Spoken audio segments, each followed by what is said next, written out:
What's going on, Hoops fans? It's your boy Brian here with another edition of Hoops Haven TV. Hope you guys are having a great week. And on today's episode, we're going to be talking about 5 things that nobody saw coming this NBA season.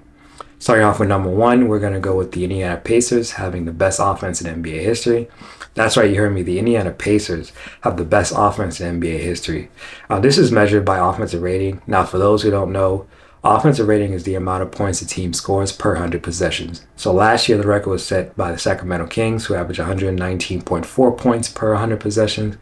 This season, the Indiana Pacers so far averaging 123.6 points per 100 possessions.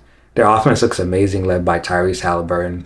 He's officially arrived. He's a star in the NBA. He's looking like Jason Kidd 2.0. He's found that perfect balance between scoring and making his teammates better.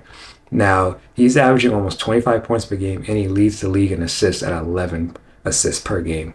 And if you look at their offense, it's very fun to watch. A lot of screens, backdoor cuts, guys moving without the ball. They all look amazing. Great addition with Obi Toppin. He's great at that run and gun style, leaking it out, getting easy buckets in transition. That's really like how they play, honestly. And, defensively, because of the style that they play offensively and the pace that they play at, they give up a lot of points. But nonetheless, if you watch their team, they're very fun to watch. They score at ease. No one would have expected them to represent the East in the East in-season tournament. If you look at them, they had big wins against the Bucks and the Celtics, and even though they lost to the Lakers in the finals, no shame in that. They're going to be a force for years to come.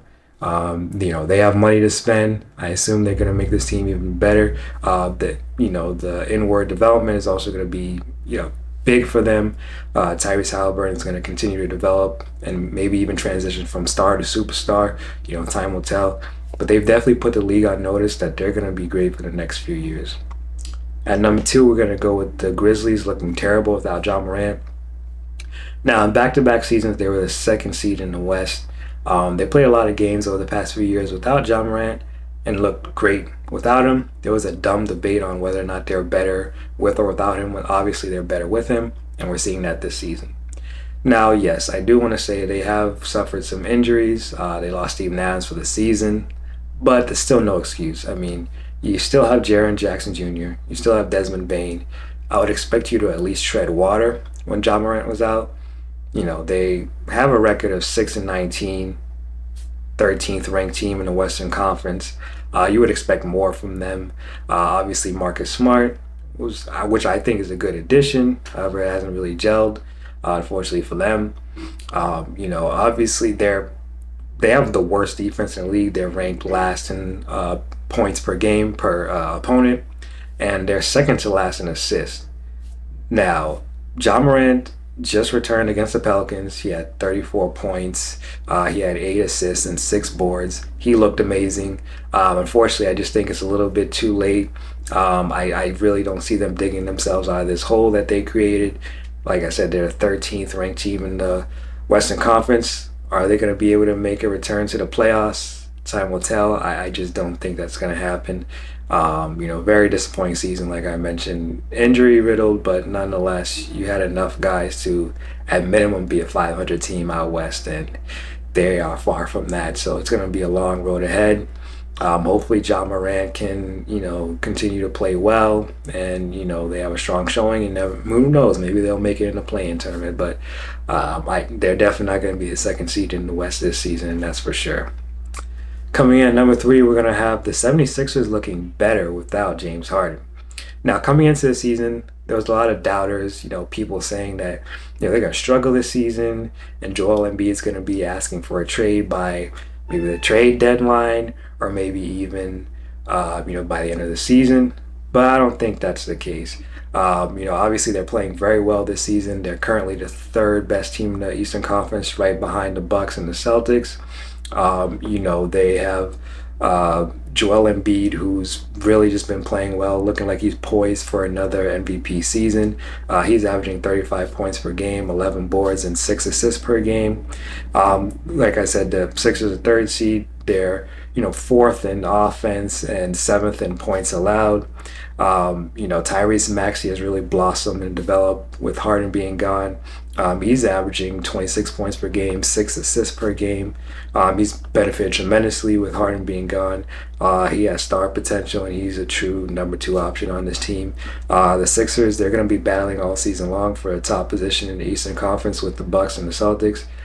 Safe to say, I think it's going to be a really fun season for them. I think Embiid could easily win another MVP, and they're going to be a problem for years to come. Coming in at number 4, the Magic's having a breakout season. Now, the Magics are a rebuilding team. They've missed the playoffs for 3 straight years. They drafted Paolo Banchero, who I think is going to be a star in this league. They've had a really great season thus far. I mean, they're 4th in the Eastern Conference right now. They're led by a 1-2 punch of Banchero and Franz Wagner. They're both leading the team in scoring. Everyone knows their roles, playing very well. Defensively, I mean, they've looked really good as well. They're, like I said, 4th seed in the Eastern Conference. They're 4th in points allowed. They have a real balanced, team. They can go 12 deep on any given night. Guys like Jonathan Isaac, who's back, playing great on defensive end, looking like an elite defender. Jalen Suggs has finally found his role for this team. He's playing that Marcus Smart type role, really good on the defensive end. Anthony Black looks good on the defensive end. So I'm not surprised that they're 4th in points allowed. They look amazing. Obviously, they're not really true, championship contenders, but this is a step in the right direction. If they can make the playoffs, at least a play-in tournament, that's huge for them. Just in their development. And, this is what drafting properly gets you. You have a young, exciting team, a lot of upside. I really love Franz Wagner and Paolo Banchero. They're going to be a force for years to come. They're also going to put the league on notice as well. As I mentioned, everyone's just excelling in their roles, and they're going to be a force. And at number 5, we have the Timberwolves being true contenders out west. Now, I definitely didn't see this coming. Obviously, the Timberwolves struggled last year after adding Rudy Gobert.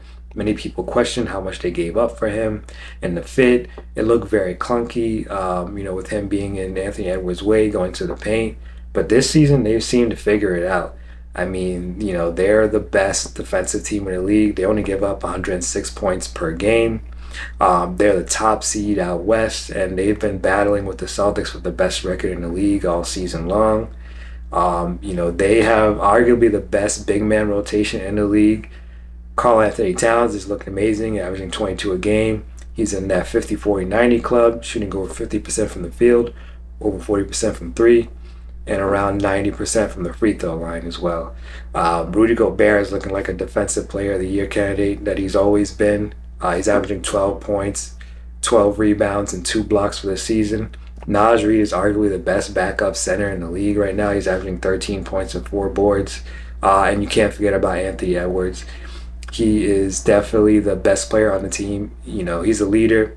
He's a two-way star in this league. He's averaging 24 points, 5 rebounds, and 5 assists. On any given night, they can beat any team in the league, and they're going to be a force in the Western Conference and in the playoffs. Now, if you guys like this video, smash that like button. Subscribe to the channel. What do you guys think? Do you guys think that these were the top 5 surprises of the season? You guys have any other topics that you think should have made this list? Let me know what you guys think. As always, stay blessed. Have a happy holiday. I'll catch you guys next time. Peace.